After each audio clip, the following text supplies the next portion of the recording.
This is a reading from the Holy Shroud and the Visions of Maria Valtorta.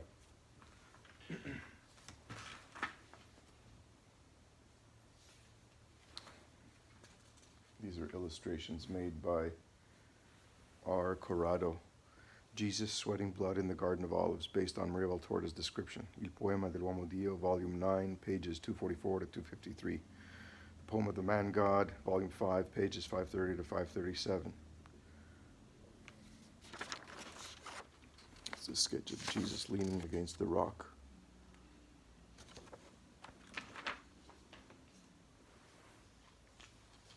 R. Corrado, Figure 18, Jesus being scourged. Some hold that Jesus would have been tied as shown on this illustration.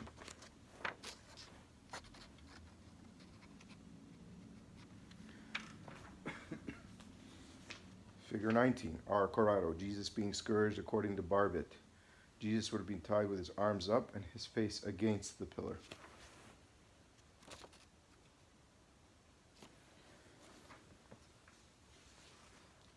Figure 20, R. Corrado, Jesus being scourged. This is how Maria Valtorta saw Jesus tied and immobilized.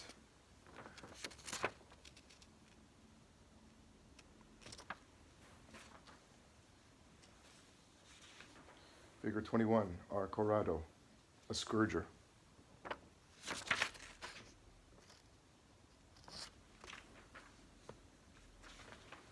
Figure 22, Rome, Church of St. Praxedes, the small pillar known as flagellation pillar. It's enclosed within a glass reliquary.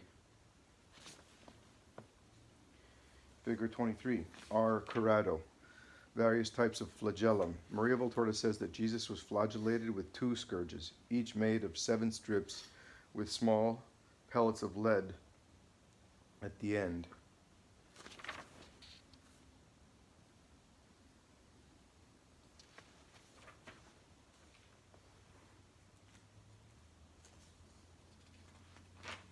Figure 24, R. Corrado, Jesus crowned with thorns.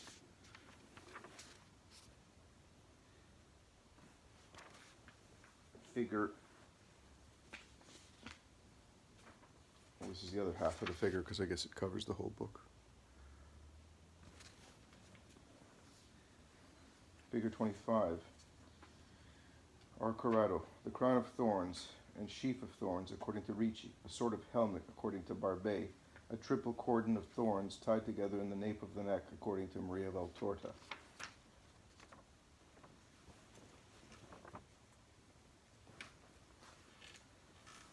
Here are the other 2 examples.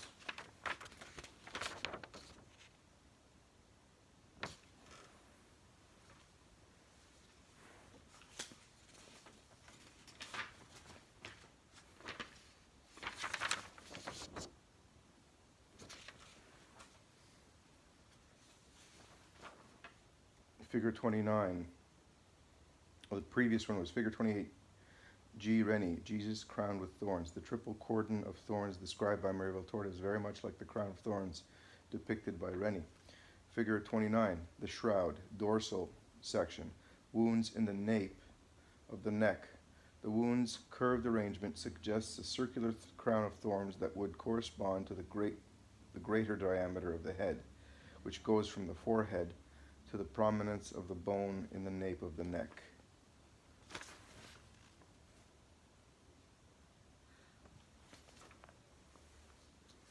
Figure 30, the thorn of Andrea.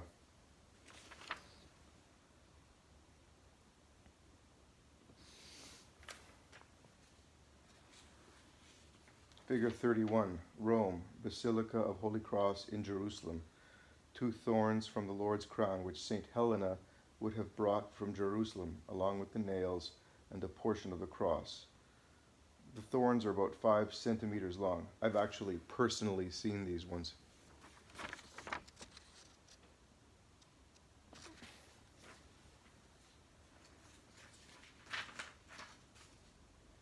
The Agony in the Garden, the Scourging, the Crowning with Thorns. It was the evening of Maundy Thursday. After the Paschal meal, Jesus came with them into a country place which is called Gethsemane. And he said to his disciples, "Sit here while I go yonder and pray." And taking with him Peter and the two sons of Zebedee, he began to grow sorrowful and to be sad. Then he said to them, "My soul is sorrowful even unto death. Stay here and watch with me." And going a little further, he fell upon his face, praying and saying, "My Father, if it be possible, let this chalice pass from me. Nevertheless, not as I will, but as you will." Matthew chapter 26, verses 36 to 39. The agony in the Garden of Gethsemane. The agony in the Garden of Gethsemane can be looked upon as the beginning of Jesus' bodily passion, because it included one of the rarest and most striking phenomena that can overcome someone in a state of utter physical exhaustion: hematidrosis, the sweating of blood. "Unless the grain of wheat falling into the ground die," Jesus said, "it cannot bring forth new life." When the moment had come for the supreme trial to begin, Jesus prayed to the Father for the bitter chalice to be warded off, a prayer subjected to God's will, however. At no other time was Jesus' humanity more apparent. He was now the man of sorrows, in the words of the prophet Isaiah, chapter 53, verse 3. Jesus' mind was now seized by a mortal dread. Deep down he felt the fullness of repugnance for his imminent sufferings. The entire weight of human wickedness, the iniquity of all the sins of mankind, the acts of ungratefulness, the betrayals, the uselessness of his passion for many souls. But above all, according to Maria Valtorta, on him all the Father's justice was brought down on him. The darkness, ashes, bitterness of that frightful, terribly frightful thing: God abandoning us while Satan tortures us. It is the asphyxiation of the soul.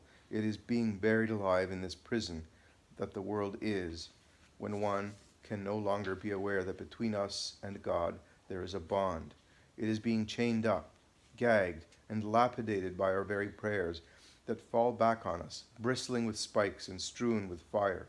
It is crashing against a heaven shut tight, into which neither the voice nor the glances of our anguish can penetrate. It is being orphans of God. It is insanity, agony, and doubt that we had been mistaken until then. It is the conviction that we have been driven away by God, that we are damned. It is hell.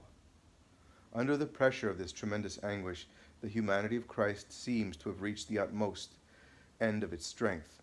Extraordinarily, Christ's entire most holy body sweated blood.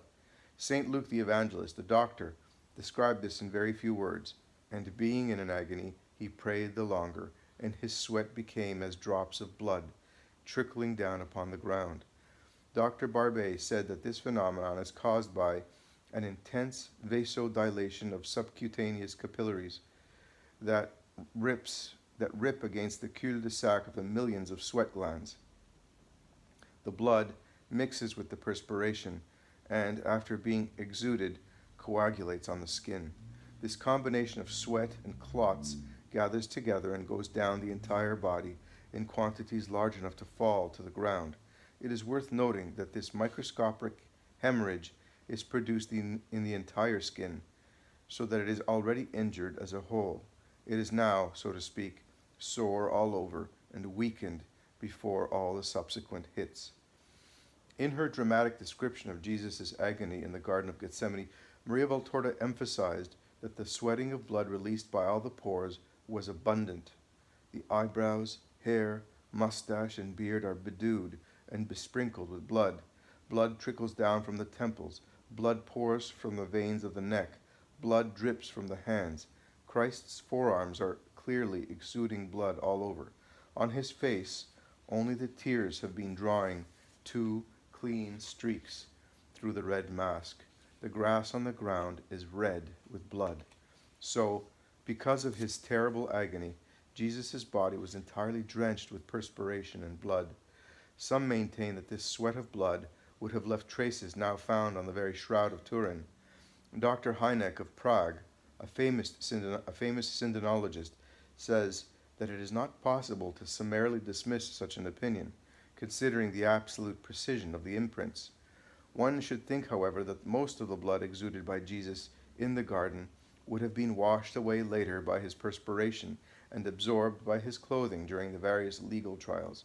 It is important to bear this fact in mind, since it reoccurred after the scourging, as we shall see. I have given my body to the strikers, and my cheeks to them that plucked them. I have not turned away my face from them that rebuked me and spit upon me. Isaiah chapter 50, verse 6. The scourging of Jesus. The gospel does not tell us the details of Jesus' scourging. St. John merely says, Pilate took Jesus and scourged him. We know that scourging, a dishonorable and exceptionally cruel punishment, could kill. It was carried out with multiple leather strips that had little pellets of lead or little bones at the end. The Hebrews used to give no more than 39 lashes. The Romans, rather more generous, did not count them. Jesus was scourged in Roman fashion. We are amazed, and rightly so, that he did not give up the ghost as a result of these lashes. We can understand the 3 falls under the heavy weight of the cross, as we are told by tradition. We can also believe all that the Gospels tell us about Simon of Cyrene, that to prevent Jesus' death on the way, he was compelled to carry his cross by the soldiers who escorted Christ to Calvary. How was Jesus tied up to be scourged? In a bent position or standing straight? Barbet, in agreement with other scholars, thinks that Jesus would have been tied to a pillar, with his hands bound above his head. This is the best way to immobilize the man being punished, since he stands only on tiptoe. He finds confirmation in the Holy Shroud's imprints and writes, Most imprints are on the back surface. This shows that Jesus was tied with his face against the pillar and with his hands bound high up, since there are no traces on the highly visible forearms. Now these would have not failed to receive some hits on their back surfaces had they been bound low. There are quite a few traces on the chest also, nevertheless. The last sentence contains an implicit difficulty, however, left unresolved by Barbet. If Jesus was tied with his face against the pillar, then the upper part of his body was against the pillar. But then, how could he be hit on the chest, where quite a few traces of blows are found? We shall answer this question when we quote Maria Valtorta. Monsignor Giulio Ricci, one of the keenest Italian sindonologists, is in complete disagreement with Barbet. Ricci thinks that Jesus would have been tied to a very low pillar, about 60 centimeters high, like the one kept in the Church of St. Praxedes in Rome. But even Power says that this pillar is too small for the ancient custom of immobilizing the condemned man, who was tied to the pillar with his hands high up and his feet at the bottom. Though the small pillar may have come from Pilate's praetorium, it was quite likely part of a balustrade. Maria Valtorta improves Barbet's opinion. She says she saw a high pillar about 3 meters from the ground. It has an iron bar jutting out by at least 1 meter and ending in a ring. Jesus is tied to this ring with his hands clasped above his head. After he was made to undress, he is left wearing only some short linen breeches and his sandals. His hands, tied at the wrists, are lifted up to the ring, so that despite his height, he touches the ground only on tiptoe. This position guarantees the prisoner's immobilization and explains why Jesus could have received numerous hits, even on the chest. Indeed, he was a full meter away from the pillar, and not with his upper body against the pillar, as Barbet thought. 4 comments further support Valtorta's account. A. Scourging was also used as a separate punishment without any connection to the cross. Such was the case at first with Jesus. Pilate had said, I will chastise him, therefore, and release him. To prevent the scourgers from involuntarily inflicting death blows, for instance on the part in front of the pericardium, the prisoner had to be compelled to be still during his punishment. Tying him, as Monsignor Ricci suggested, would have enabled him to writhe, kick out, or even sit with his legs straddling the pillar in trying to dodge the blows. The scourgers, skilled in their job, knew that all it took to immobilize their victim was to tie him with his hands high up. With regard to this, Dr. Barbet quotes Dr. Hynek. Dr. Hynek wrote that a frequent form of punishment during World War I in the Austro-Hungarian army consisted in suspending an offender by the hands to a pole. The feet can hardly touch the ground on tiptoe. The entire body weight, and this is important, pulls on the two hands bound high up. After a while, one can see all the muscles violently contracting. This leads to a lasting state of contraction, of contractional rigidity of these muscles. These are the so-called cramps. Everyone knows how painful these are, and how they cannot be stopped until the limb is pulled in the direction opposite to the contracted muscles. B.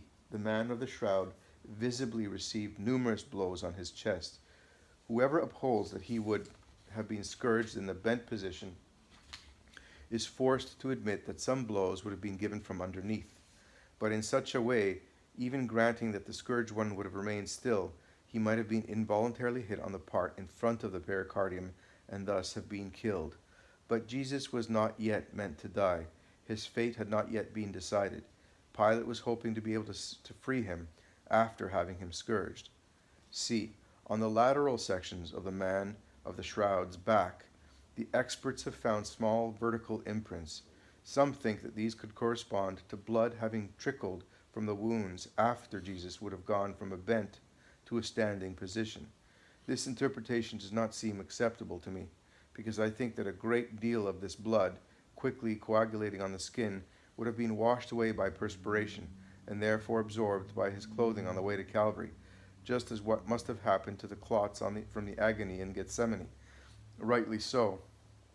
Judica Cordelia pointed out that Christ perspired much during his passion, is borne witness to in the gospel, but the sweating of blood of Gethsemane and the blood exuded during the climb to Calvary, and therefore also the blood from the scourging, must have soaked into the tunic and been almost completely lost. These affirmations seem to have been repeated in the following words, which Jesus dictated to Maria Valtorta. Look, the sweat washes away the blood oozing from the whip wounds, and the blood still remaining from the agony in the garden.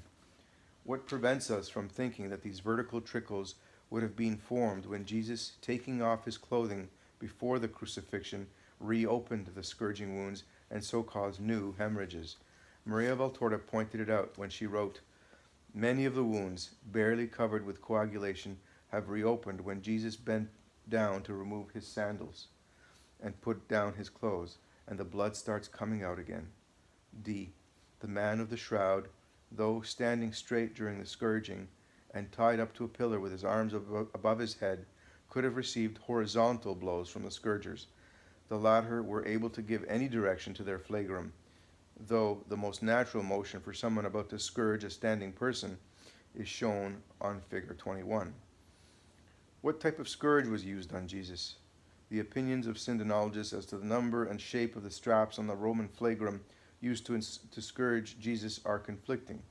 All acknowledge, however, that there must have been two scourgers, and that the blows visible on the shroud are clearly laid out in a sunburst pattern. Maria Valtorta also speaks of two scourgers, one in front and the other behind Jesus. She adds that they are equipped with a whip made of 7 leather strips tied to a butt and ending in little hammers of lead. On the latter point, she breaks with the opinion of experts. These believe the flagrum to have been made of only 2 or 3 strips ending in various shapes. The examination of various imprints on the shroud, however, seems to validate her account. For instance, let us examine those on the legs, and especially those in the white circle on figure 11. We can clearly see 5 marks left by the leather strips. 2 more marks are so near as to be indistinct. Since the 7 marks are fan-shaped, they could have been caused by a single blow of a 7-stripped whip. Let us add now that scholars can tell us even how many lashes the man of the shroud received. However, they say 40, 90, 100, or 120. Of course, it all depends on how many strips they think the Roman flagrum had. This shows that the Holy Shroud is not easy reading, especially when one attempts to gather mathematically precise data. For instance, one is reminded of the scholars' various opinions on Jesus' height. We shall come back to this on pages 179 to 185. If one still wanted to get an idea of how many lashes Jesus received, going by the shroud's imprints, one would do well to keep in mind Dr. Barbet's warning. Only the blows that produced an excoriation, or a contused wound have left an imprint. All those that caused only a bruise have left no traces on the shroud. Therefore, Christ may have received far more lashes than those visible on the shroud. Maria Valtorta gives us to understand that such was the case. A man with the face of a hangman and a clearly Hebrew profile stands behind him, and another with a similar face stands in front of him. They are equipped with a whip made of 7 leather strips tied to a butt and ending in little hammers of lead.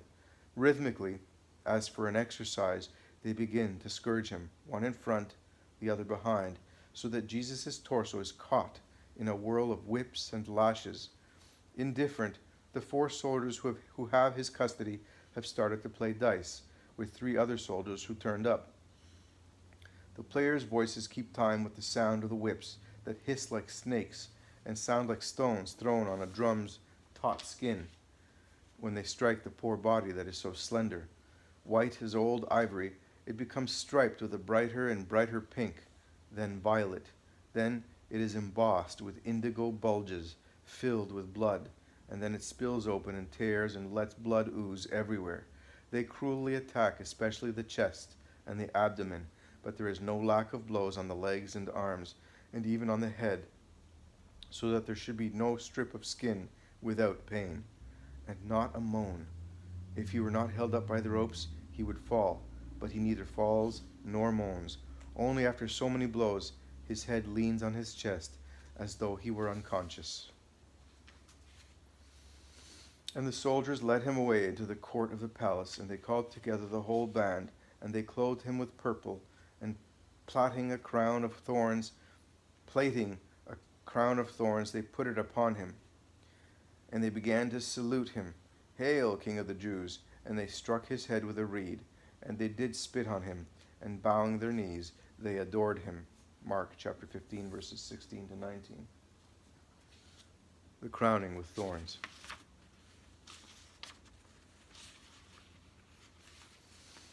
The crown of thorns with which Jesus was mocked after the scourging is another point of disagreement between Maria Valtorta's account and the opinion of some sindonologists. They say that what was put on Jesus' head was a sort of skull cap made of intertwined thorny boughs, which must have been secured around his head with a string, or a sort of crown woven with acanthus boughs and held in place on the head by a circle of rushes around the head. A thorny cap meant to have a vague resemblance with the mitre of Oriental sovereigns, or even a thick sheaf of thorns tied with a string. Figures 25 and 26. Instead, Maria Valtorta says that the soldiers used boughs of wild hawthorn, still flexible because springtime keeps them relatively soft, though the long and sharp thorns are really hard. The men wove a triple cordon of thorns and tried it a few times on Jesus' head, changing it until it fit. She also says that at the back of the Lord's head, where the ends of the 3 boughs intertwine, there is a real knot of thorns that go into the nape of the neck. This triple cordon of thorns is in perfect keeping with the tradition of artists of every country since the 15th century. These have always depicted or sculpted a round crown of intertwined thorns round Jesus' head, for example, figure 28. Who was right? First of all, let us see what the Gospel says. St. Luke does not mention a crown of thorns. St. Matthew and St. John do, saying substantially the same thing. And the soldiers, plaiting a crown of thorns, put it upon his head. John chapter 19, verse 2, and Matthew chapter 27, verse 29. St. Mark says, "And they clothed him with purple, and plaiting a crown of thorns, they put it upon him." Mark 15, verse 17. So, the 3 evangelists use the verb plait, which both in Greek and English means to twist into a braid. Okay, perhaps I mispronounced it a couple times. Maybe it is the word plaiting. I thought it was a typo. Now, a braid is something with 2 or 3 intertwined strands. This does not even faintly suggest the idea of the cap or skull cap thought of by Barbet and Judica Cordelia, or of the sheaf imagined by Ricci. In this case, the evangelists would not have used the verb plait. They would have said something like, "They took spines and tied them around his head." The above-mentioned sindonologists, in my opinion, twist a little too much the meaning of Matthew and John's word, put it upon his head. Let us now examine the shroud, figure 11. The top of the head is not visible. There are only 2 blood marks above the forehead, and 4 or 5 on the forehead itself. And one of these is shaped like a 3, as can be seen on the photographic negative. Most of the blood has accumulated on the nape of the neck, where we count maybe 8 wounds, which caused about a dozen of trickles. All in all, not many blood marks, a few on the forehead, several on the nape of the neck. The blood-stained areas correspond perfectly to the greater diameter of the head, which goes from the forehead to the prominence of the bone of the nape of the neck. How then could we not think of Maria Valtorta's triple cordon of thorns? In front, there were 3 intertwined thorny twigs. At the back of the head, where they were tied in a knot, there were 6. This meant fewer wounds on the forehead and more on the nape of the neck. Also, the very shape, nearly round, of the imprints on the man of the shroud's nape, figure 29, confirm this opinion. Dr. Hynek shares the same view. But since we do not find noteworthy blood traces on the top of the head, I think that Jesus was crowned, as we can see on René's portrayal, figure 28, with real hawthorn thorns, of course, and not with imaginary imitations. How then could we explain the few blood marks found above the forehead? St. Mark says that after the scourgings they struck his head with a reed, and St. Matthew says, spitting upon him, they took the reed and struck his head. Now reeds are known to split easily, and then they can cut. Thus the reed may have caused some wounds on Jesus' head, or again, those wounds may have been inflicted by the whips during the scourging. As Maria Valtorta says, there is no lack of blows on the legs and arms, and even on the head. Finally, the triple cordon of thorns itself, in being tried on a few times for size, may have wounded the scalp, which bleeds profusely even from small grazes. Besides that, it is good to remember that Jesus, during the agony in the Garden of Olives, sweated blood over his entire body. This abundant hemorrhage could have left some signs on his head. The origins of those blood marks, therefore, seems rather obvious. The above-mentioned sindonologists need not attribute the marks to an odd skull cap or sheaf of thorns. I would add that the crowning with thorns in the Roman soldiers' minds must have been not a new torture, but a practical joke, however painful. Now, to scorn Jesus, who had declared himself to be a king, a simple crown made up of a few intertwined twigs and well secured around the head was much better than a hat or sheaf of spines. Also, the soldiers who just wanted to have fun would not have found it practical to make a hat of thorns. It was much simpler to take a few thorny twigs that were still flexible, it was spring, intertwine them, and tie them in a knot behind the nape of the neck. Dr. Hynek wrote, "The crown, probably made of intertwined oriental hawthorn, was the simplest and fastest means to satisfy their cruelty and to vent their ill will against a helpless prisoner, already half dead." Did Jesus wear his crown of thorns even on the way to Calvary and on the cross? The gospel is silent on this issue. Maria Valtorta, however, explicitly says that he did. Before giving Jesus the cross, they put around his neck the tablet with the inscription, "Jesus the Nazarene, King of the Jews." The rope holding it gets tangled up with the crown, shifting it.